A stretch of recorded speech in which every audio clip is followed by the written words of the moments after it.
বন্ধুরা, আজকে আমি আপনাদেরকে যে ক্লাসটা শেয়ার করব সেটা হচ্ছে উপসর্গ। এটা খুব গুরুত্বপূর্ণ একটা টপিক। এটা বিভিন্ন প্রতিযোগিতামূলক পরীক্ষা আসে।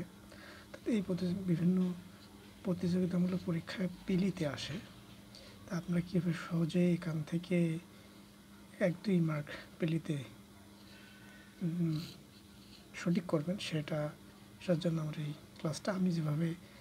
আমি মূলত বিক্রমরক্ষা ইউনিভার্সিটি থেকে পড়াশোনা করছি। যখন আমি ইউনিভার্সিটির প্রিপারেশন নেই, সেভাবে আমি নোটটা সাজিয়েছিলাম। তারপর এখন ইভেন ওই তখনকার মুখস্থ পড়াটা দিয়ে এখন আমি চাকরির পরীক্ষা দিচ্ছি। ইনশাল্লাহ আমি টিকতেছি, ভাইবা দিচ্ছি বিভিন্ন চাকরিতে। তো আমি শুরু করতেছি ক্লাসটা।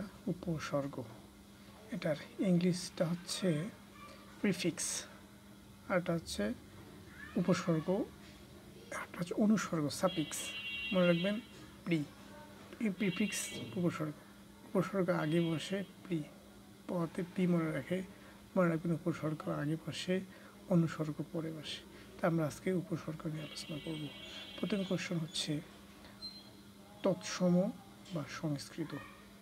উপসর্গ কয়টি? পরীক্ষাতে কোশ্চেন আসবে 20টি, বাংলা 21টি। অনেকে এটা ভুল করে ফেলে যে কোনটা 20টা কোনটা 21টা। এখানে আপনারা মনে রাখবেন যে বাঙালিরা খায় বেশি, এই জন্য একটা বেশি 21টা, আর তৎসম সংস্কৃত 20টা। এখানে শুধু আসবে কোনটা কয়টা, শুধু সংস্কৃত বা তৎসম আসবে, বাকি এগুলো আসে না।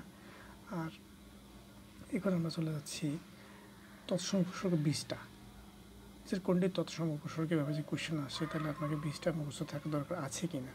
তাহলে আমি এভাবে মুখস্থ করছিলাম। দেখেন, পরা পরি, অপসম নি অনু, প্রতি অতি অপি অধি অভি, নির দুর্বি সু অধি আবি। এভাবে হচ্ছে 20টা মুখস্থ করবেন। তারপরে বাংলা 21টা আপনারা দেখেন, সর সরেয়া, উঘা অজ উনা আর আম, স সা সু হা, বি কুনি আব ইতি উনপতি গদ্ভরাম।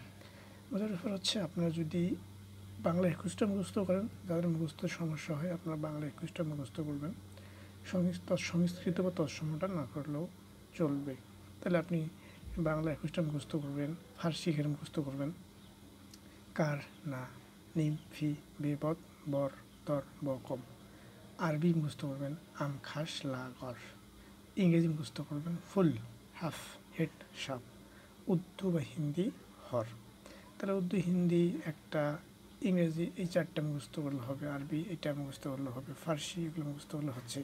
তাহলে সেক্ষেত্রে আমি তৎসম বা সংস্কৃতটা যদি মুখস্থ না চান তাহলে সমস্যা নাই, আটকিবে না। এখন যে প্রশ্ন আসে নিচের কোনটি বাংলা উপসর্গ, এখানে দিছে আপনার ইতি, বাকিগুলো দিছে আপনার সংস্কৃত থেকে, তৎসম থেকে 2টা, ফার্সিটা আপনি নির্ণয় করতে পারতেছেন, মুখস্থ আছে। আরবিটার অপশনটা মুখস্থ করতে পারতেছেন, ইংরেজিটা পারলেন, তাহলে ইজিলি আপনি প্রশ্নটা সলিউশন করতে পারবেন। কিন্তু সবথেকে বেস্ট হচ্ছে সবগুলো মুখস্থ রাখা। আরেকটা কোশ্চেন এখানে আসে, আমি যদিও লিখি নিই, সেটা হচ্ছে কোন 4টি উপসর্গ তৎসম এবং সংস্কৃত 2টার মাঝে আছে। সেখানে হচ্ছে আ, সু, পি, নি। তাহলে এই 4টা আপনার মুখস্থ করে নেবেন। আ, সু, পি, নি, এই 4টা তৎসম এবং সংস্কৃত 2টাতেই আছে। তাহলে আপনারা উপসর্গ ক্লাসটা এভাবে মুখস্থ করেন। এটা হচ্ছে এক প্রকার। আর যে প্রশ্নটা কঠিন করে, তাহলে অন্য একভাবে আসে যে কোন উপসর্গ কোন অর্থে ব্যবহৃত হয়েছে, ওটা আমি আরেকদিন আপনাদের সাথে শেয়ার করব।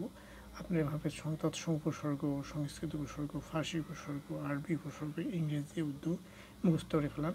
আর মনে রাখবেন উপসর্গ আগে বসে, অনুসর্গ পরে বসে, এই কথাটা মনে রাখতে হবে। পরবর্তীতে আমি ইনশাআল্লাহ নতুন একটা ক্লাস নিয়ে আপনাদের সাথে হাজির হব। আল্লাহ হাফেজ, আসসালামু আলাইকুম।